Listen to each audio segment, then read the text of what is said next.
Hello all, and welcome to this Top Employers Institute webinar. Before I start this session and introduce our speakers, I want to remind the audience that we are providing AI-generated audio and caption translation from English to French, German, Italian, Mandarin, Polish, Portuguese, and Spanish. To help you access these, we've prepared some instructions as displayed on this slide now on screen. Click on the link that just popped up on your screen. You will be taken to a web page looking like the image on screen right now. On the right of the page, you can select audio or caption translation. Toggle the marker to the right to make your choice. Once this is done, click on Select and choose the language you prefer. You will then start hearing the audio translation or see the captions start to populate the main part of the screen.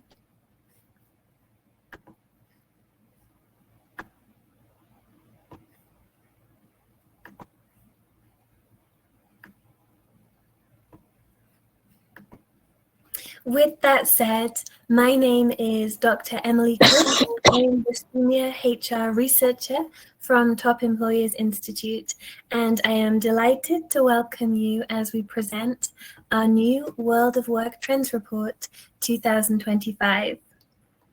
This report examines the most recent trends in human resources, as well as practices from leading global organizations. Our analysis revealed 5 key trends that will impact the world of work in 2025. We'll take you through those in just a moment. I am joined for this webinar by a truly global panel of my colleagues. As I mentioned, I am the Senior HR Researcher here at Top Employers Institute, and I'm based in the US. Quinten is the Director of Research and Insights here at Top Employers Institute, and Livia is one of our client success advisors, and she is based in Singapore.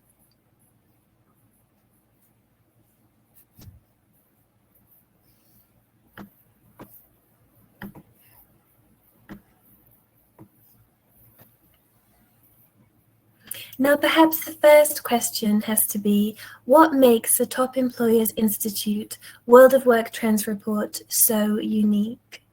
Quinten, what are your thoughts on that question? Well, I think there are 3 things.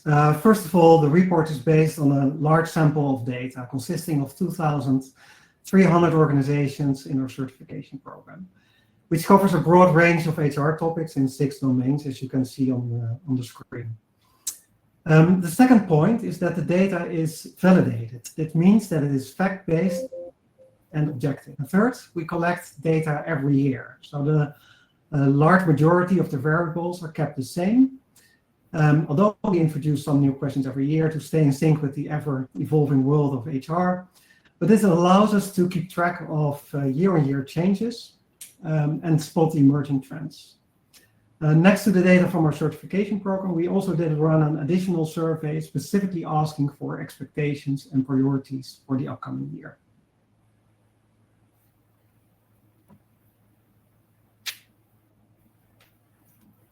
Thank you, Quinten. And these very rich insights tell a clear story about what we can expect next year. 2025 will be the year of the collective workforce. The rapid evolution of AI, demographic pressures like the aging population, and shifting employee expectations are redefining the workplace. And at the heart of these changes is the recognition that collective success is built both by individual contributions as well as a shared purpose. Today's session will cover 5 trends that together define the year of the collective workforce.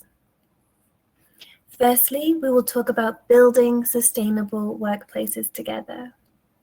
That means that organizations must respond to global challenges like ethical AI and demographic shifts by embedding sustainability into their workforce strategies. We'll also talk about the new belonging. Employees are forming broader networks across roles and organizations, requiring HR to rethink what it means to foster belonging. Our third trend, we will talk about transforming the employee experience for all. The lines between traditional job categories are blurring, making skills-first hiring and adaptable work practices essential.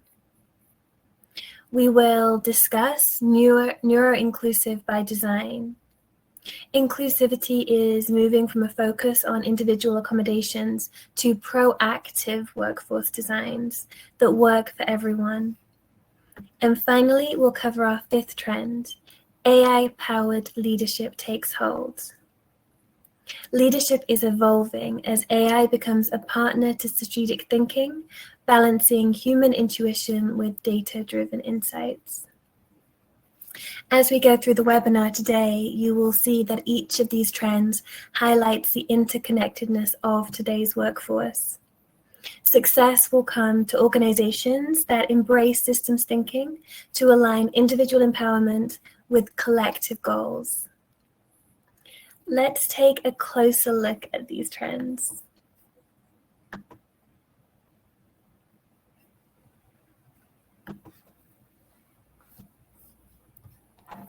Liv, I'll hand over to you here to talk about our first trend.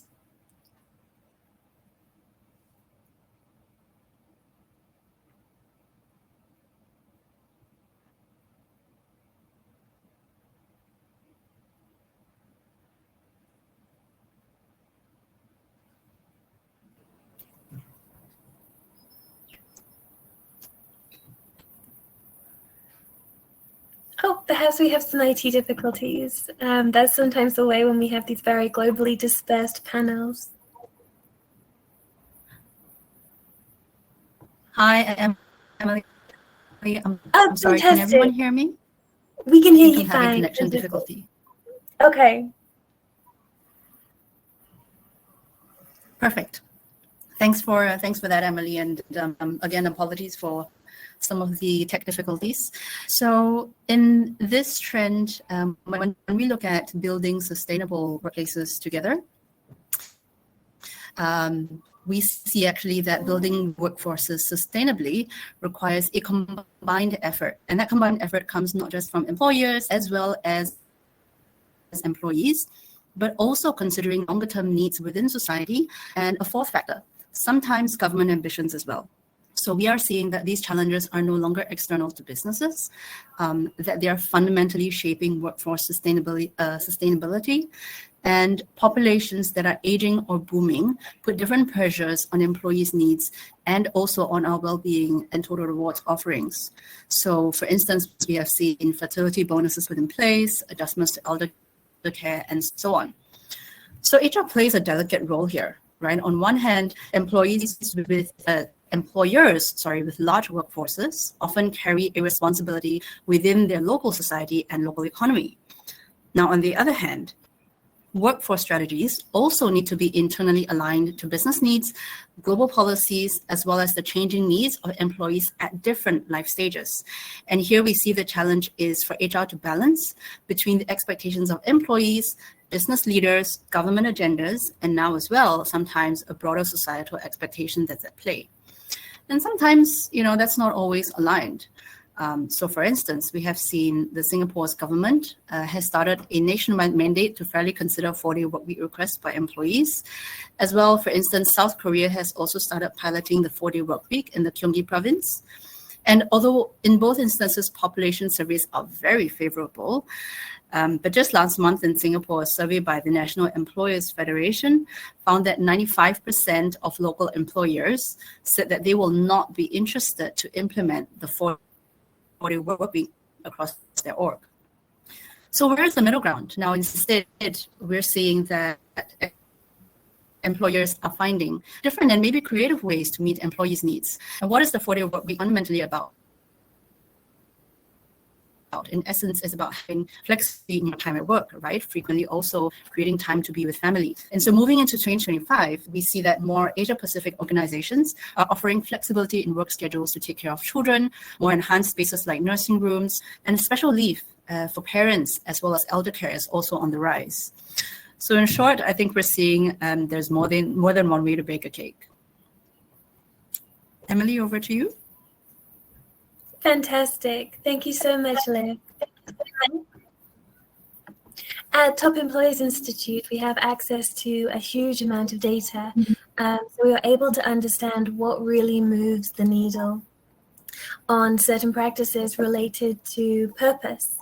And you can see from this graph that HR practices supporting purpose have grown quite a lot over the past year. On this chart, each bubble represents a specific practice, with its size reflecting its impact on employee engagement. The key takeaway is that purpose-driven practices are not only increasing in use, but also are increasingly proven drivers of employee engagement.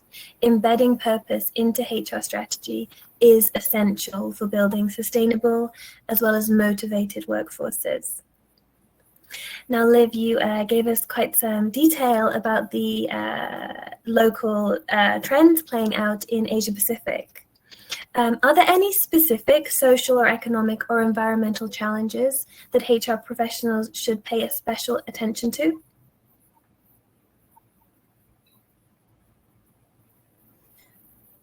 Thanks, Emily. And that's a big question, right? So first of all, APAC is an incredibly complex region. We have over 30 countries within this region itself, with many different languages, many different ethnicities. So maybe let me respond to that question in two ways. So I think let's split it up into the two regions, right? So I would say first, look at Southeast Asia, and later we look at North Asia. So Southeast Asia for us would include countries like Malaysia, Thailand, Indonesia, as well as India, Pakistan, Bangladesh as well.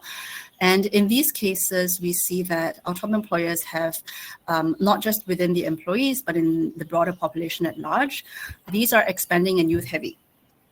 So we see that in these countries, Gen Z in the workforce has tripled in the last 3 years, and that's 1.5 times quicker than in North Asia.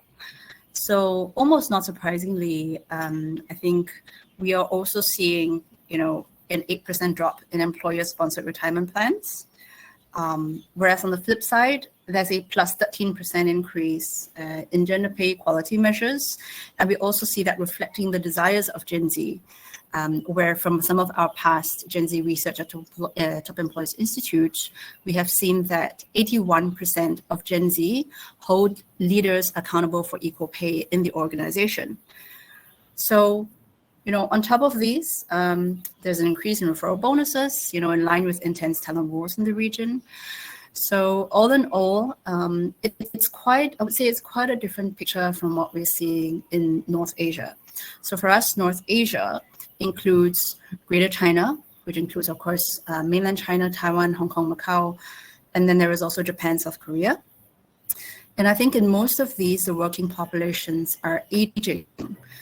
Mm-hmm. And for instance, this year, we know that China is raising its retirement age for the first time since the 1950s, and that is quite a big legislative change. And public reaction is actually ranging quite widely, from supportive to frustrated. And accordingly, we see among China's top employers, there's an 11% increase in special leave for elder care. But in, on the flip side, interestingly, there's a 9% drop in retirement plans sponsored by companies. So I'm kind of interested to see how that pans out. And maybe we will see that top employers are finding different or more comprehensive ways to support their employees entering retirement. And I would say in the second aspect of this particular market, I would say that there's often a strong culture of long hours reflecting hard work in North Asia. Now, for instance, now we see in Korea where more pet strollers are being sold this year than baby prams officially. One construction company is offering a $75,000 bonus for the employees to have children. Now, just think about that for a moment. That's quite significant coming from an employer taking its role seriously in the local market. So yes, we do see it across the board an increase in wellness offerings, the greatest increase in burnout recovery, relaxation areas, massage chairs, and so forth, and vacation embargo policies. So, I mean, to me, ultimately, these signal that employers are finding many different ways to support their employees to show up, with their whole and authentic selves at work.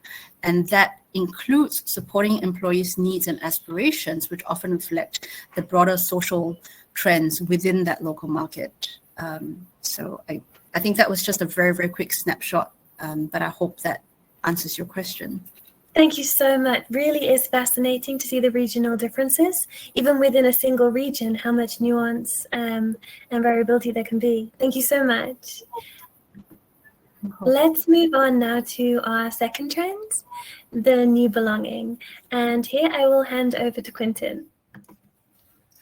Thank you. Well, the second major workplace trend we have identified is the new belonging. In 2025, the nature of workplace communities is shifting. Employees no longer expect belonging to be tied strictly to one organization. Instead, they form broader networks that span roles, industries, and even co-working spaces. This shift reflects the growing fluidity of careers and the way employees move between organizations. And at the same time, loneliness is rising, especially among younger generations like Gen Z, who crave both social connection and diverse career experiences. Organizations that can create environments where employees feel connected, both internally and externally, are seeing measurable benefits. For example, top employers with high voluntary turnover are more likely to involve employees in onboarding. That is a practice that is linked with higher profitability and engagement.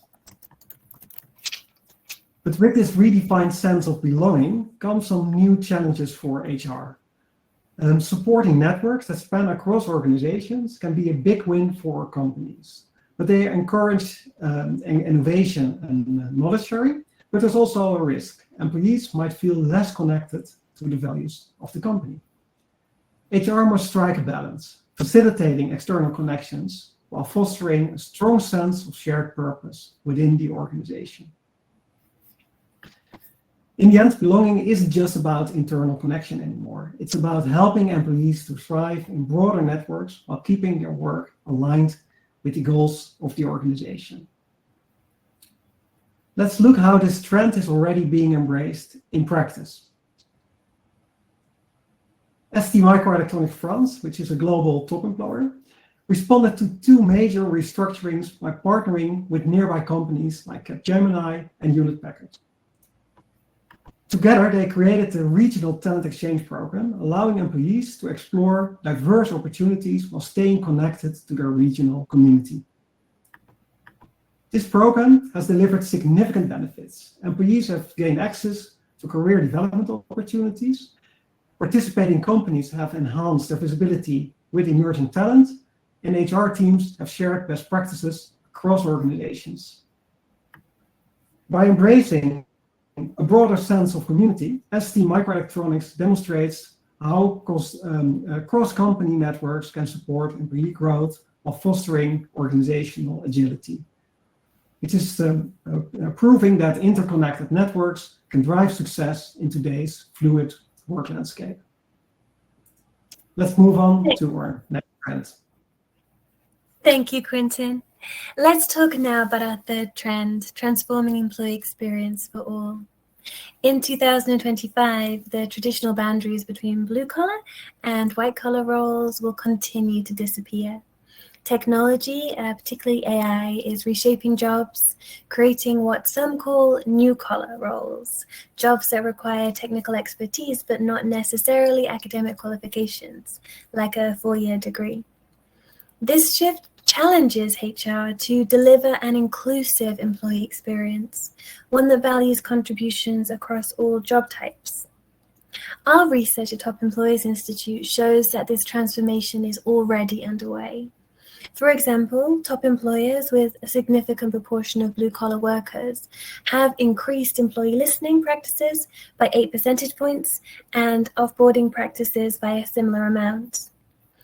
But addressing employee experience for blue-collar and new-collar workers isn't just about copy-pasting what we know works for white-collar workers. It's about tailoring strategies to meet the unique needs of each group. Practices like flexible scheduling, skills-based growth paths, and fair recognition are helping to bridge the gap and create a more unified workforce. The opportunity to HR professionals is clear. Organizations that embrace this transformation will create workplaces where all employees feel valued and empowered.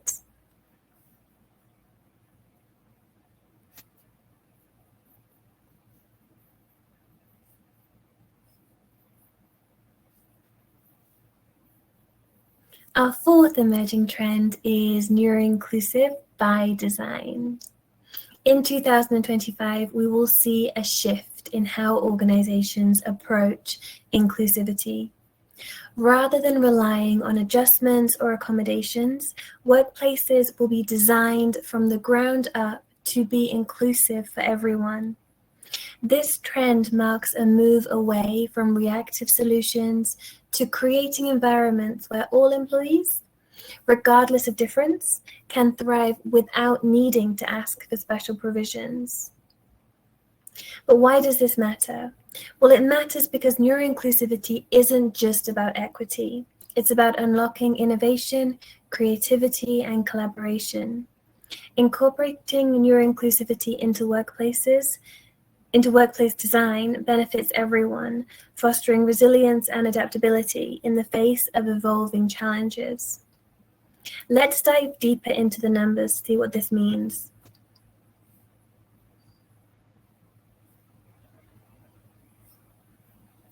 This data gathered by Top Employers Institute shows how far we've come and where we're heading in 2025. More organizations than ever are implementing practices to support neuro-inclusivity, with measurable progress over the years. These efforts reflect growing recognition of the value in designing workplaces that embrace flexibility and equity. Neuro-inclusion isn't just a priority, it is becoming foundational to how work gets done. Livia, turning to you again here, neurodiversity has been approached differently in various parts of the world. How do you see HR professionals in Asia Pacific embracing neuro-inclusivity? Are there any unique strategies or unique challenges that stand out when you think about the trend of neuro-inclusivity by design? Thank you, Emily.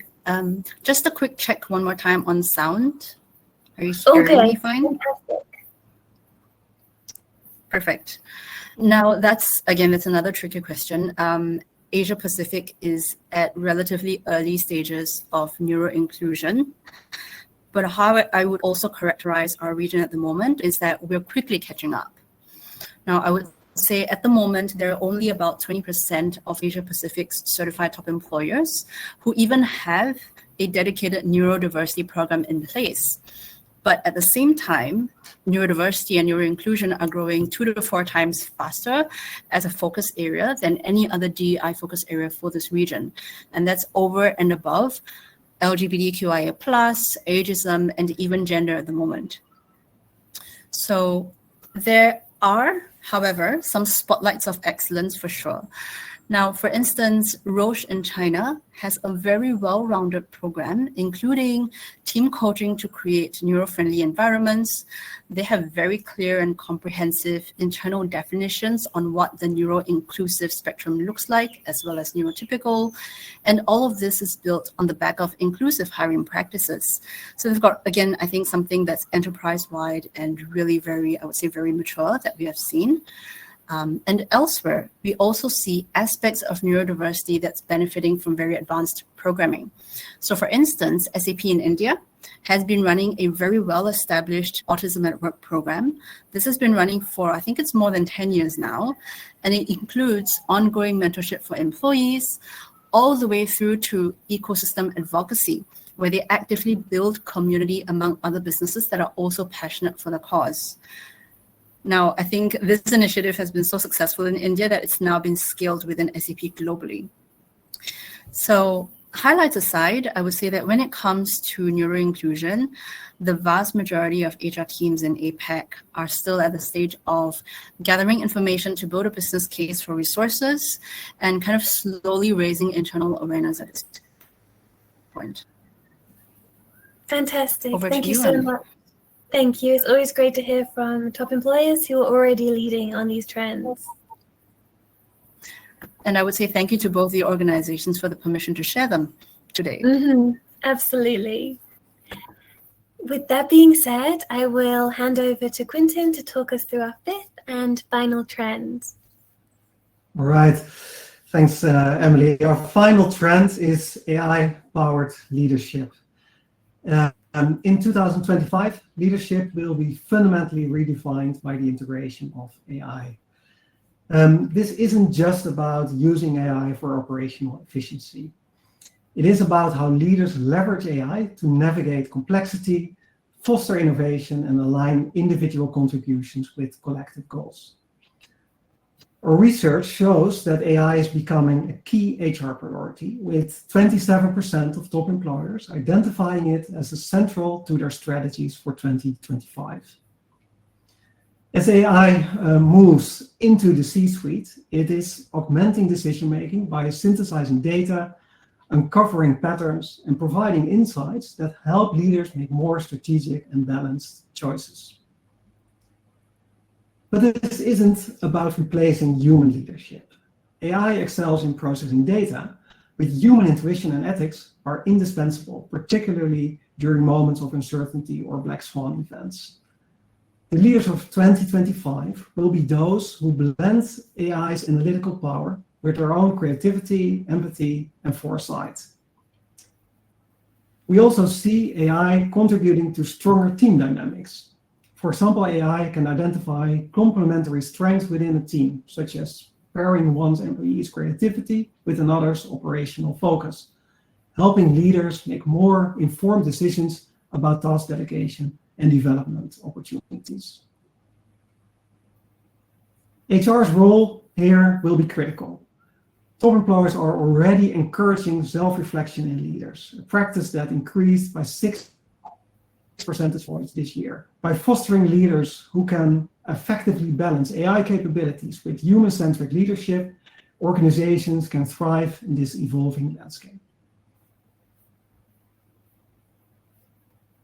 Emily, I think it's over to you now. Thank you, Quinten. Oh, there we are. The world of work in 2025 will be defined by these 5 interconnected trends, reshaping how organizations and employees succeed together within the framework of the collective workforce. Businesses are weaving sustainability into workforce strategies to confront global priorities, whilst connection takes on new meaning as individuals pursue new forms of belonging, aligned with personal ideals and ambitions. As job boundaries blur, equitable, skills-focused approaches are redefining roles, and workplaces will be crafted to celebrate diverse strengths. Leadership, too, is undergoing change, merging empathy with AI-driven insights to ignite creativity and drive progress. These developments, taken together, reveal the potential for a workforce where individuals' contributions and organizational achievements are seamlessly aligned. The year ahead offers HR leaders an exciting chance to create environments that are resilient, inclusive, and innovative. Thank you for joining us today to hear about this report. We will now open for questions.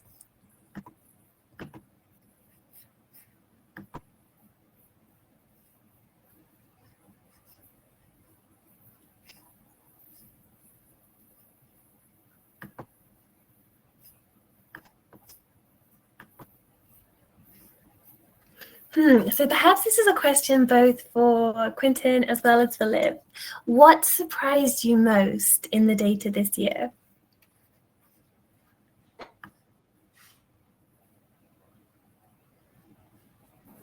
Quinten, would you like to go first? Yeah, that's fine. Well, looking at the data, I think in general, what I was a bit surprised about is that we see neurodiversity getting much more traction than I actually expected. I was aware that it was something that was an emerging trend, but the uptick in adoption, I found that really remarkable and something I hoped for, but I didn't expect. So that was for me one of the kind of the bigger surprises in the data, actually.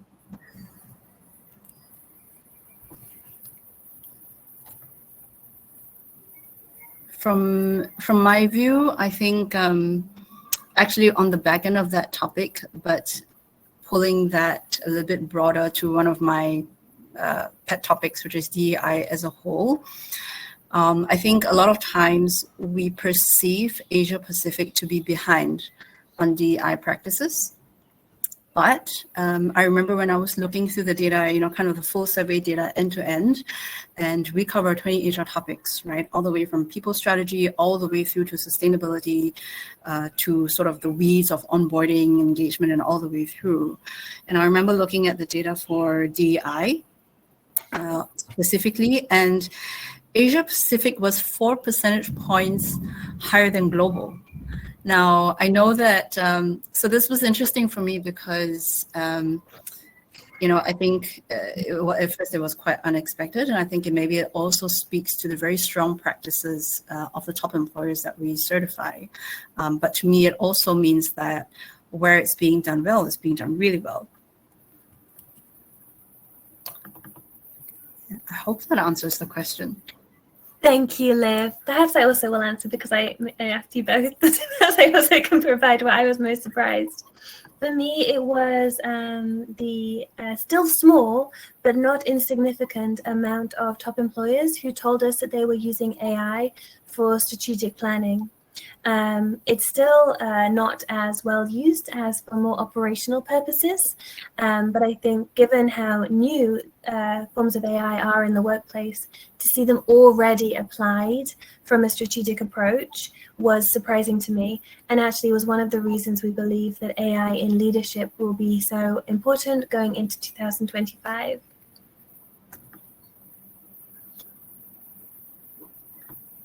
Okay, I like this question a lot. So I will ask it and I will also answer it, and then I will hand it over to Quinten and Liv. Are there really strong trends for 2025? Is there one trend in particular that you feel is driving the others? So perhaps this is debatable, and I'm sure my colleagues will have different perspectives. But for me, building sustainable workplaces together is really one of the major drivers, and is the reason, of course, that we covered that trend first.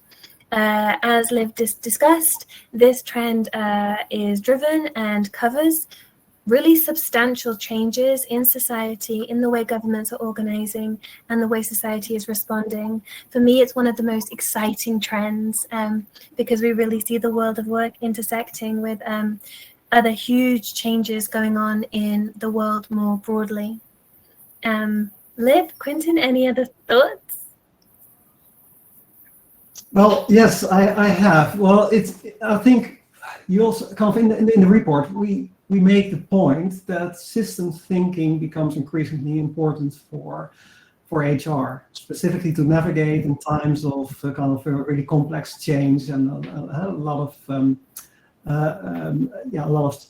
change in a number of different areas. And I think that already illustrates that we can't look at those trends in isolation. So I think they are all in a way interconnected. If I need to choose one, I would say transforming employee experience for all, for me, captures really the essence of looking different to the employee experience, looking and recognizing that there is a fundamental shift in how jobs are defined, kind of how roles are evolving, and kind of what it means for kind of the needs of the individual. And I think that is something you see see back in basically all of the trends that there are. There's an increasing differentiation, and it's the challenge for HR to navigate that in an effective way. Agreed. It's hard because I agree with both of you. I think those are the two biggest ones that drive the others. Just adding on to what Emily had said about the building workforces sustainably, I think just kind of taking that systems thinking approach to it, it's really building in more data points, not just looking internally, but also looking externally to what's happening in the environment, the social environment, the political environment around you. I think that's what we see is very, very important for HR to build a really strong and future-proof strategy looking forward. And I think on the back of that, there are some of our very advanced or very mature top employers who are shifting from talent consumption to talent creation. I think most of you will be familiar with that concept, depending on the role you play in your local market. And with that comes, factoring in what local government, agendas and ambitions are, where they are trying to plug gaps in maybe education in the local market. So employers always play a strong role there, when it comes to returnships, internships, and so forth. Yeah, those are definitely the two trends I think feed into the rest. Thank you, Liv. Well, I love this question from Ziad. I hope I'm pronouncing your name correctly. In Africa, another developing market, we see parallels with Asian employers, particularly around social ethics and social values. What transformative steps can we take to center inclusivity and connectedness to attract younger employees? Now, I love this question because, of course, at Top Employers Institute this year, we have been doing a lot of work in really understanding what matters to Gen Z employees. And I know, Liv, you have been doing some fantastic work focusing particularly on this age group. Do you have any thoughts for Ziad? I'm actually going to steal some ideas from when I had the blessing and opportunity to interview Puma's head of HR when we were in Bangalore about, I think, 6 months ago. And it was really, really fun interview because, and podcast session, because she actually had the foresight to invite one of her Gen Z employees into that session together. And so they spoke a lot about, so I think for perspective, Puma in India is 48% Gen Z, and they do a lot of very innovative things to engage and retain that segment of the workforce that a lot of us have challenges, with. And a lot of it surrounded empowering and really embracing the ideas from the younger generation, connecting them through to leadership, and really giving them free play and the programs and the opportunities to make decisions for themselves in terms of how maybe they organize their work, different initiatives that they would like to run. So giving them those platforms. And, if you're more interested in more on that, I think there's definitely it's on YouTube. We can definitely share that link through. Yes, it really is fantastic. I would recommend that. And I hope you also will have a look at our previous research report, Gen Z, The Future Defined with Purpose, where we spoke to a global sample of individuals in that cohort to understand what country differences existed and how values differed between different parts of the world. And actually one thing, as you hint at in your question, that stuck out was that regardless where we looked, connectedness and purpose is incredibly important for this cohort.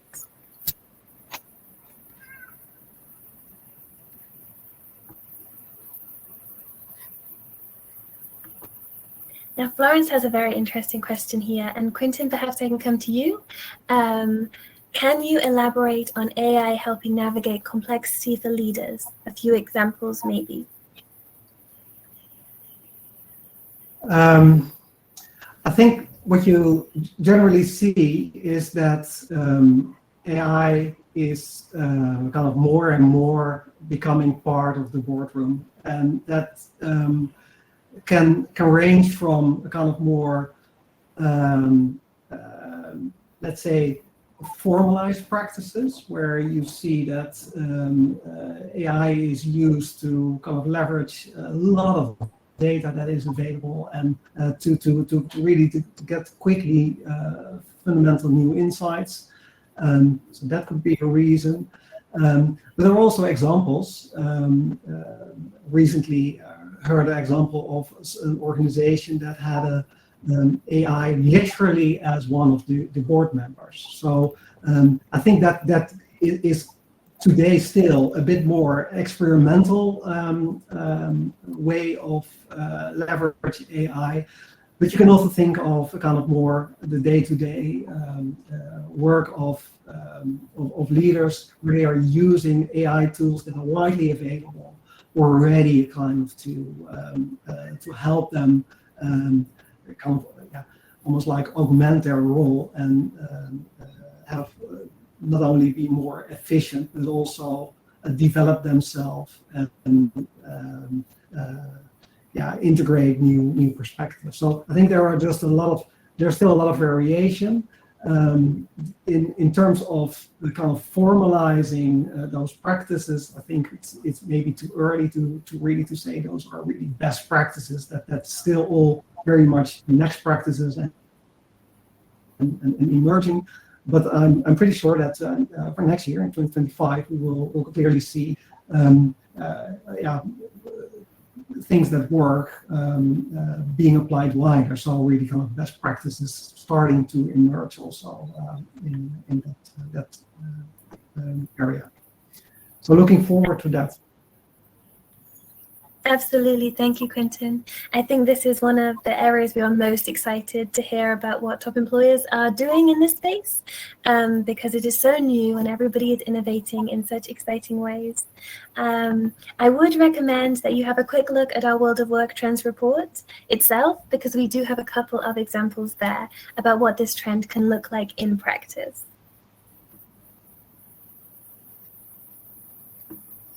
Okay, let me have a look at this question now from Charlotte, which might be a little bit of a memory game for those of us that have been digging into the data. What would you say are the current top 3 engagement drivers?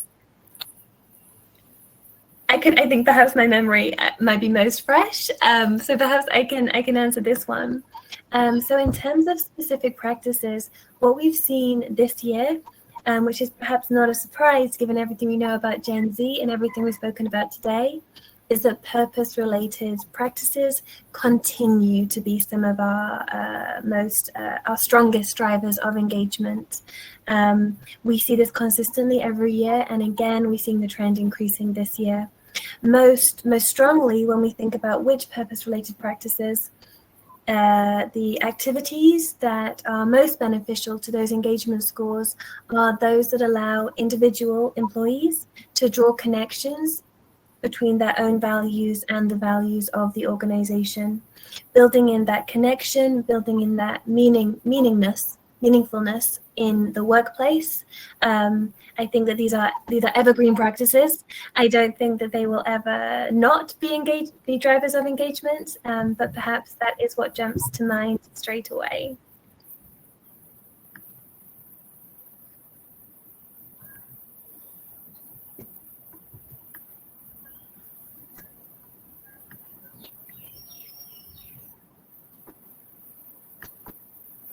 Now, Liv, I think perhaps you touched on this during the presentation, but perhaps there are a couple of extra details, or perhaps you could confirm this question from Suman. How mature today is Asia Pacific with respect to neurodiversity and neuroinclusion?